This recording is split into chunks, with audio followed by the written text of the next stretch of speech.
और जिस गाड़ी का आप रिव्यू करते हैं, क्या वो कंपनी को वो ब्रांड आपको गाड़ी भेजता है या आप खुद किराए पे लेते हैं, किसी दोस्त से मांगते हैं या ख़रीदते हैं, क्या करते हैं? डिपेंड करता है बट साहब, कई चीज़ें ऐसी हैं कि जो आप खुद खरीद के कर लेते हैं। कई कंपनियां जिनके पास अवेलेबल होता है वो कहते हैं हाँ जी ठीक है हमारी प्रोडक्ट है, आप करें रिव्यू। बट एक चीज़ बड़ा क्लियर होती है, हम उनको बड़ा क्लियर पहले दिन से बताते हैं कि आपने अगर गाड़ी भी दे भी रहे हैं तो आपने हमारा रिव्यू ख़रीदा नहीं है, आपने हमारा ओपिनियन नहीं ख़रीदा। सो बस बच्चा आपका है, उसकी अच्छाइयाँ बुराइयाँ हमने बतानी है। समझ आती है ठीक है, नहीं तो हम खुद खरीद लेंगे। सो कोई किसी दोस्त से ले लेते हैं, कोई ख़रीद लेते हैं, कोई कंपनी भेज देती है, मिक्स ऑफ ऑल चलता है। बट एक चीज़ हमने अल्लाह का शुक्र है 21 साल में स्टैंडर्ड सेट किया। आप मार्केट में किसी से पूछ सकते हैं कि वी टेक नो डिक्टेशंस। जो हमें इंडिपेंडेंट व्यू लगता है गाड़ी के बारे में वो हम क्लियर बता देते हैं। बाज़ लोगों के ख्याल में कि आप हैवल को बहुत ज़्यादा हाई रेट करते हैं कि उनके साथ आपकी कोई एसोसिएशन है, उनके साथ कोई दोस्ती है या उन्होंने को आपको स्पॉन्सर किया हुआ है। अच्छा, मज़े की बात ये है कि लोगों को ये भी लगता है और लोगों को ये लगता है कि हम होंडा को बहुत ज़्यादा बैश करते हैं। तो होंडा भी मेरा कस्टमर है, 13 के 13 कंपनी जितने हम सबके साथ काम करते हैं। मेरा उन सबसे बड़ा लव और हेट रिलेशन है। उनको अगर मतलब एक खून माफ़ हो तो शायद वो मेरा हो, तो मैं डिक्टेशन उनमें से किसी से भी नहीं लेता। सो जब किसी की गाड़ी की अच्छाई करो वो खुश हो जाता है, जब बुराई करो तो वो कहते हैं जी दूसरे ने कहा तो कर रहे हैं। सो इसलिए मतलब मैं उस बारे में इतना कोई ख़ास वो नहीं करता। बाकी हैवल का अगर ताल्लुक है, मुझे लगता है कि बड़े अरसे बाद एक ऐसी कंपनी आई थी जिसने मार्केट को डिसरप्ट किया। और एक जो मार्केट में एक कॉन्सेप्ट था कि चाइनीज़ चीज़ शायद जो है ना, मतलब हमारे मुल्क में कहते थे ओरिजिनल वर्सेस आर्टिफिशियल की जगह चाइना लिख दो। तो अब अगर आप देखें 3-4 साल हो गए मार्केट में, इस टाइम पे मार्केट में अगर आप देखें तो वाहिद गाड़ी है जो प्रीमियम पे या बराबर बिक रही है, बाकी सब नीचे बिक रही हैं।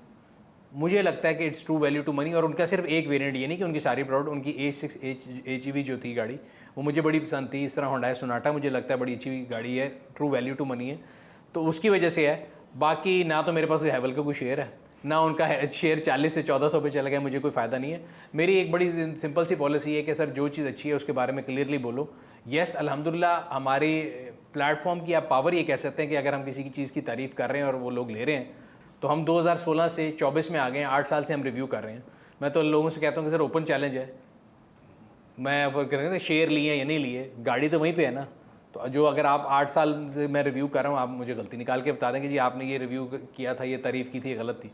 एक गाड़ी के रिव्यू पर आपका कितना खर्चा आ जाता है? क्योंकि जब आपको उसको 3-4 हज़ार किलोमीटर चलाना भी पड़ता है, उसको आपने उसका पेट्रोल भी ज़ाहिर है डलवाना है, उसका ऑयल भी चेंज कराना है, उसे उसमें कोई वेयर एंड टियर भी हो सकती है। अच्छा, मज़े की बात है कि आज तक किसी भी गाड़ी में नुकसान नहीं हुआ। रीज़न ये था कि पाकिस्तान प्रीडोमिनेटली जो है सप्लाई कंस्ट्रेंट मार्केट थी, ऑन की मार्केट थी। तो होता ये था कि आप गाड़ी लें 0 मीटर, मैंने कभी ज़िंदगी में ऑन नहीं पे किया, ठीक है जी। गाड़ी लें 0 मीटर, उसको चलाएं, उसमें पेट्रोल डलवाएं, टोल पे करें, सारा कुछ समेत वो गाड़ी उस नुकसान नहीं देती थी कभी भी। पहली बात तो ये। और दूसरा ये कि मतलब देखें जिम्मेदारी और उसके लिहाज से बड़ा छोटी कॉस्ट है। क्या कॉस्ट होगी? 4000 किलोमीटर आपने गाड़ी चलानी है, अगर 10 की भी एवरेज दे रही है गाड़ी तो कितना 400 लीटर पेट्रोल खा जाएगी।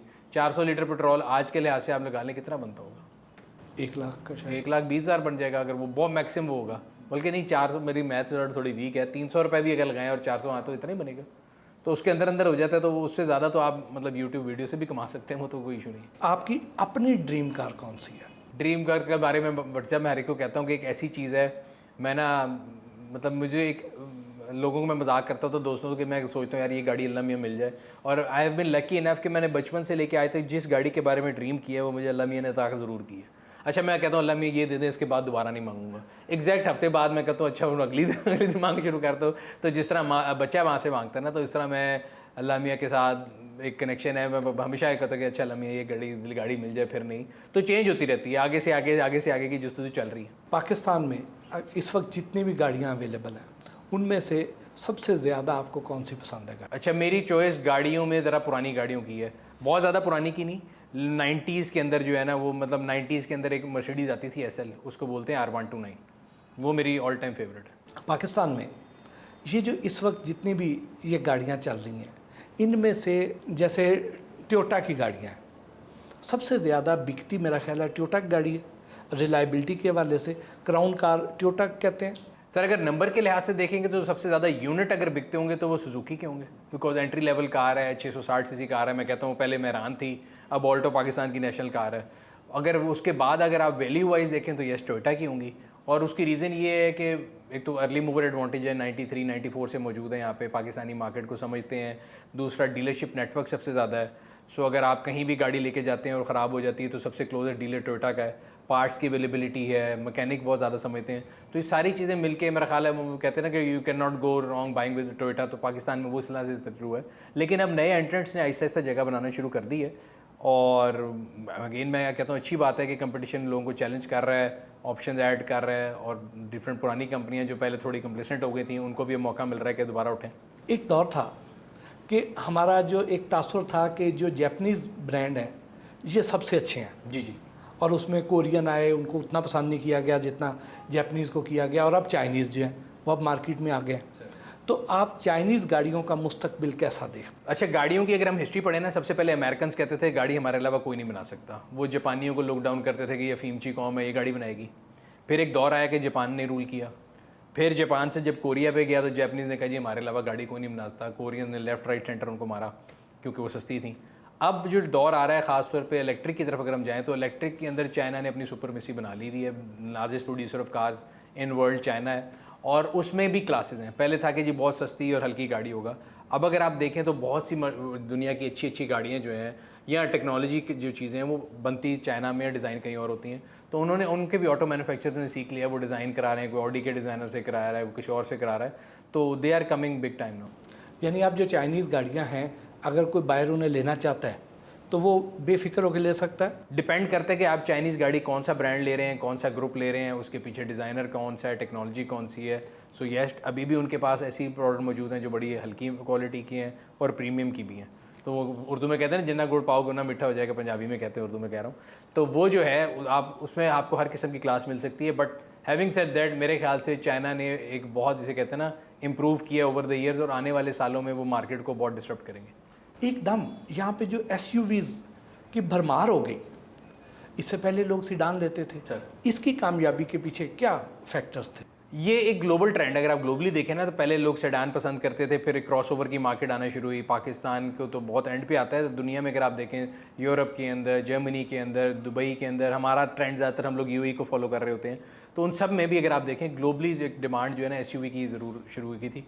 और पाकिस्तानी मार्केट में भी जब नए एंट्रेंट आए तो उन्होंने देखा कि यार सबसे ज़्यादा गैप इस मार्केट में है, तो हर कंपनी ने सबसे पहले एसयूवी लॉन्च की। लोग कहते हैं जी नीचे वाली जो है मार्केट 660 में कोई क्यों नहीं आ रहा।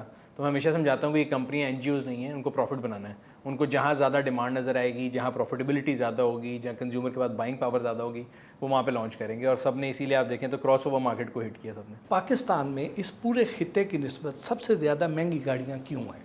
सर, बिल वास्ता और बिला वास्ता सबसे ज़्यादा टैक्स भी इस खित्ते में ही है। सो अगर आप आज गाड़ी पाकिस्तान में बना रहे हैं, जो सीकेडी गाड़ियाँ जिनको बनाते हैं, हम कंपनियों को बड़ा बुरा भला कहते हैं, तो आज 100 रुपये की गाड़ी में 52 रुपये टैक्स है। तो 52% of every car is tax, अगर वो लोकल बनती है। अगर इम्पोर्ट होती है तो 432% ड्यूटी। ये जो आप और मैं लग्जरी गाड़ियाँ देख रहे हैं पाकिस्तान में, मैं तो कहता हूँ सलूट है इन लोगों को जो ले रहे हैं। अगर दुनिया में देखें तो इसकी कॉस्ट 1/5 है, महंगी तरीन गाड़ियाँ हैं। तो tax is the biggest thing I guess, जिसकी वजह से अगर आपको गाड़ियाँ महंगी लगती हैं। पिछले कुछ अरसे में गाड़ियों की जो सेल है वो बढ़ी है या ड्रॉप हुई है? न्यू कार की जो प्रोडक्शन है वो भी नीचे गई है, सेल भी नीचे गई है। सो अगर हम अपनी जो इकोनॉमिक ग्रोथ देखते आ रहे हैं, 2016 में पहली कॉम्प्रिहेंसिव ऑटो पॉलिसी आई थी, तब पाकिस्तान साल की तकरीबन 1,50,000 गाड़ियाँ बनाता था। वो 18, 19, 20 में फिगर तकरीबन 2.5 लाख के करीब गया पीक पे। और हम अगर कोरोना ना आता और जो एक्सपेक्टेशन थी कि ये 4 से 5 लाख पे जाएगा 14 ऑटो मैन्युफैक्चर के साथ, लेकिन अनफॉर्चुनेटली अभी भी आप 1.5 लाख के फिगर पे खड़े हैं। यानी 3 ऑटो मैन्युफैक्चरर भी 1.5 लाख बना रहे थे और 13 भी 1.5 लाख बना रहे हैं। सो केक का स्लाइस जो है ना वो छोटा हो गया, केक उतना ही है, अब वो डिवीज़न 13 कंपनियों में हो रही है। और उसकी सबसे बड़ी वजह इकोनॉमिक डाउन टर्न है पाकिस्तान का।